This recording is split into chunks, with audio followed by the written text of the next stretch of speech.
Welcome to St. Andrews Institute of Technology and Management. This college is affiliated to Maharshi Dayanand University, Rohtak, and approved by All India Council for Technical Education.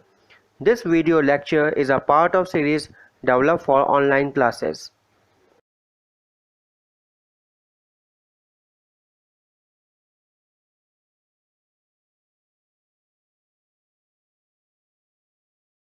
Hello everyone, my name is Ashish Tripathi and I am working as an assistant professor at St. Andrews Institute of Technology and Management since 2015. My areas of interest are data analysis and data visualization, which are recommended to be a data scientist.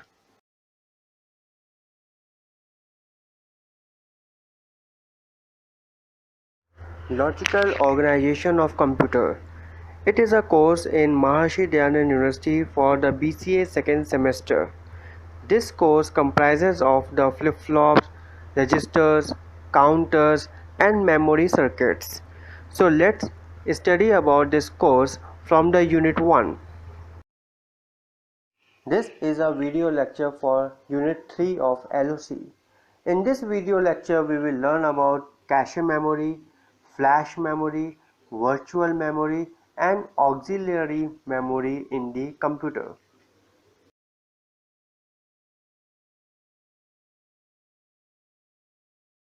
Cache memory.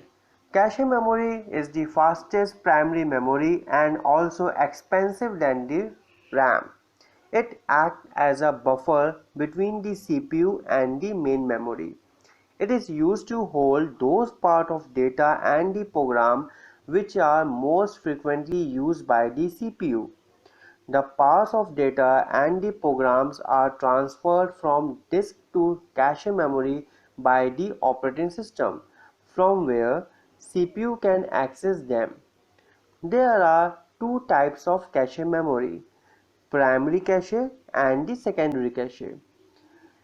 The primary cache is also called level 1 or L1 cache and is included inside the microprocessor chip.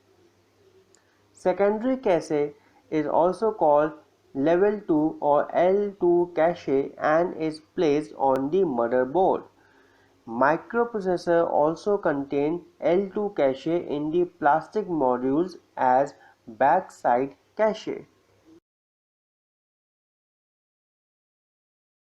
There are two categories of cache memory. One is the write-through, the other is the write-back. In a write-through cache, the main memory is updated each time the CPU writes into the cache memory. It is used in the DMA, whereas Direct Memory Access System, where main memory contains the same data as in the cache. A write buffer holds all the write requests issued by the CPU. In a write back cache, only the cache memory is updated during the write operation. These contents are then copied to the main memory during the free processor cycles. It increases the performance by reducing the utilization of buses and preventing deadlock situation. A write buffer holds the flags marking blocks of data removed from cache. Cache uses parallel searching technique.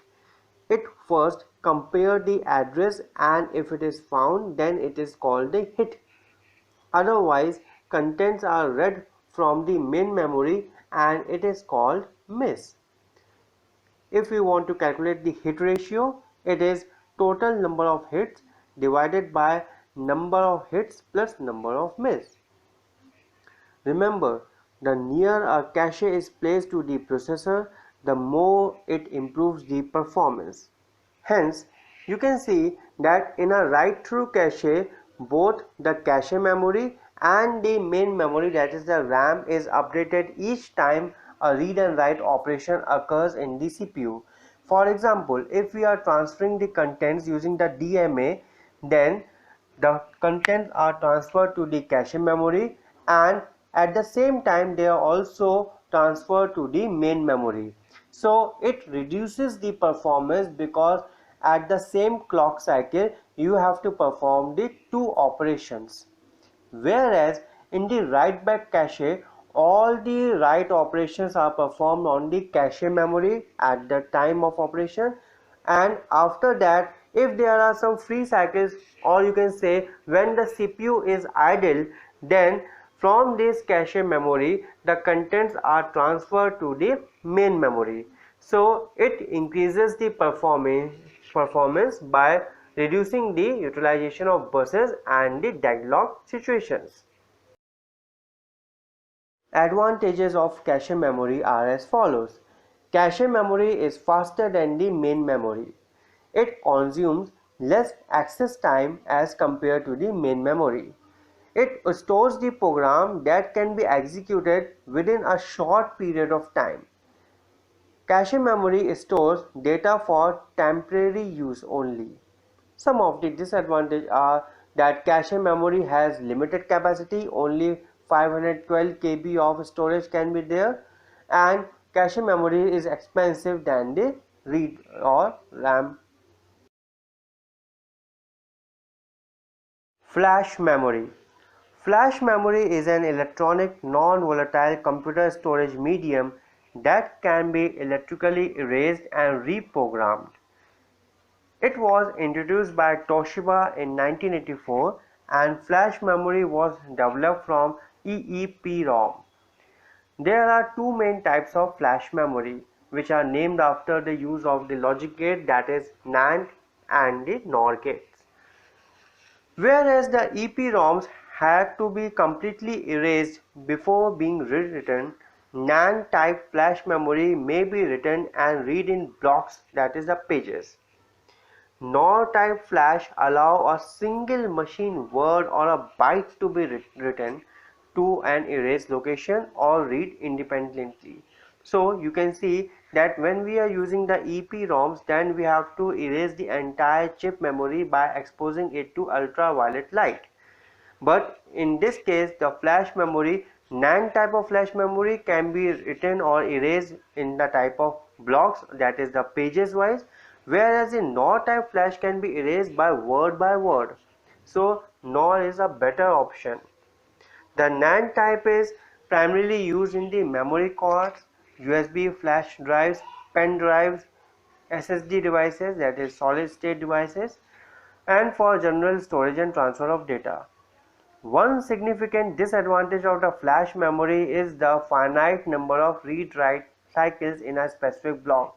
So you can't use flash memory for a longer period of time. Limitations of flash memory. The first limitation is block eraser. One limitation of the flash memory is that it can only be erased a block at a time. This set all bits in the block to 1. So when you want to erase the block in the memory, you have to set all the bits inside it into 1. 1 means there is no content. So a block can be erased but not a bit. Memory wear. Flash memory has a finite number of program erase cycles, that is the PE cycles. So you can't use the flash memory for a longer period of time. There are some restrictions for number of time it can be erased. Read disturbed. The method used to read the NAND flash memory can cause nearby cells in the same memory block to change over the time. Hence, if you are using a read NAND flash memory, then the nearby cells of the memory are also being changed over the time. Hence, there is a bit disturbance in the memory data. X-ray effects. The X-ray can erase the program bits in a flash drive, convert the program 0 bits into the erased 1 bit. Hence, erased bits, that is the 1 bits, are not affected by the X-ray. So if you are having an X-ray with the flash drive in your pocket or in your hand, then all the contents of the flash drive will be erased as all the bits are set to 1. Serial access memory. Sequential access means the system must search the storage device from the beginning of the memory address until it finds the required piece of data. Memory device which supports such access is called the sequential access memory or serial access memory. Magnetic tape is an example of serial access memory. Direct access memory. Direct access memory or the random access memory refers to the conditions in which a system can go directly to the information that the user wants. Memory device which support such access is called the direct access memory. Magnetic disk, optical disk are the example of direct access memory. So if you are using a serial access memory and you are playing a song, then if you want to go to the third song, you can't. You have to listen the second song first, then you can move to the third song. This happens in the case of magnetic tape. But if you are using a direct access memory by CD or DVD, then you can randomly move from the first song to the third song by selecting that song. Hence, it is a random access or the direct access memory. Virtual memory. Virtual memory is a technique that allows the execution of processes which are not completely available in the memory.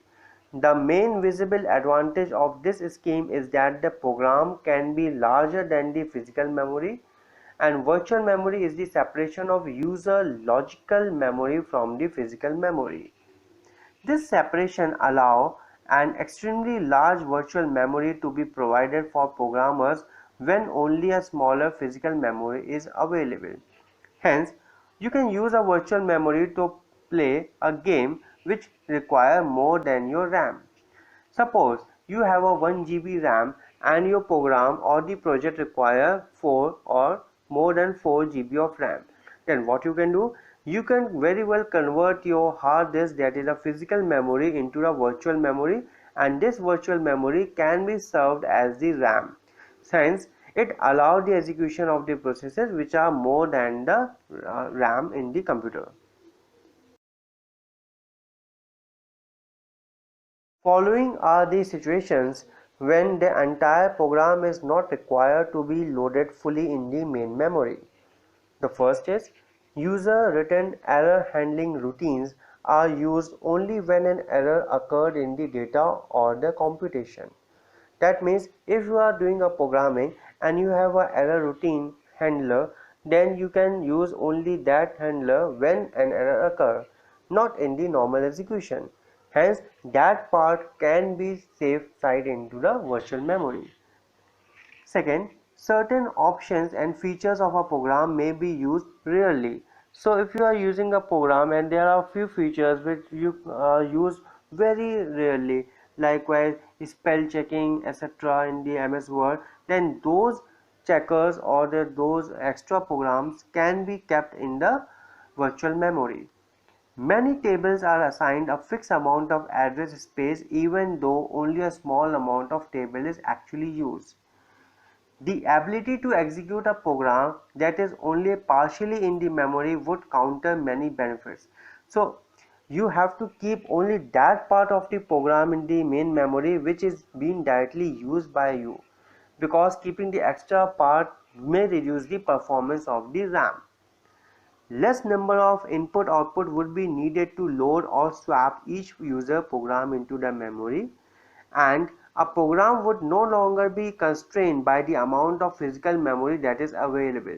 So if you just keep the currently being used part of the program in the RAM and the extra part in the virtual memory, then the amount of physical memory constraint can be avoided.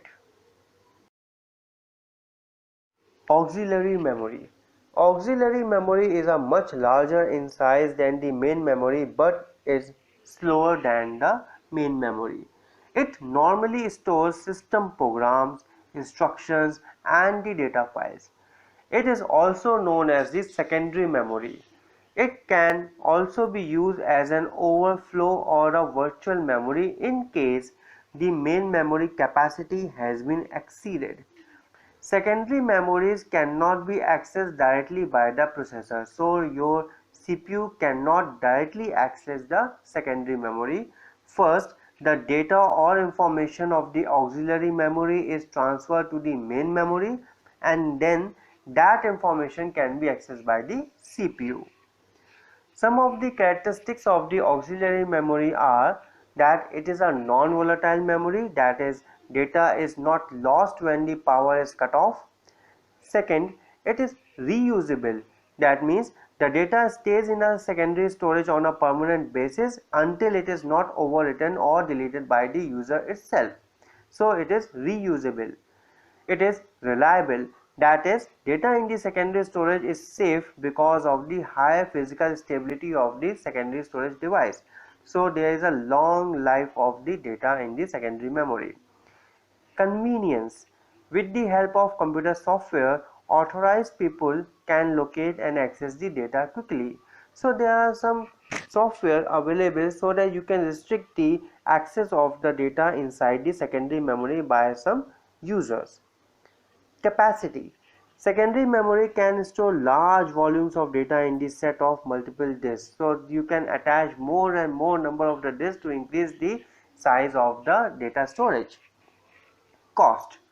It is much less expensive than the primary memory. So secondary memory are cheaper than the primary memory. Okay, so based on the video of the today's session, here are some of the questions which you can answer, like what is a cache memory, what is flash memory and its types. Also you can explain the role of the virtual memory in your computer.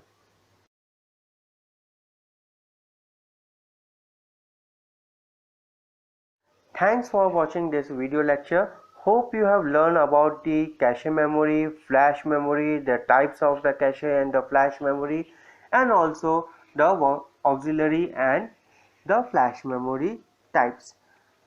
If you have any doubt, you can contact me.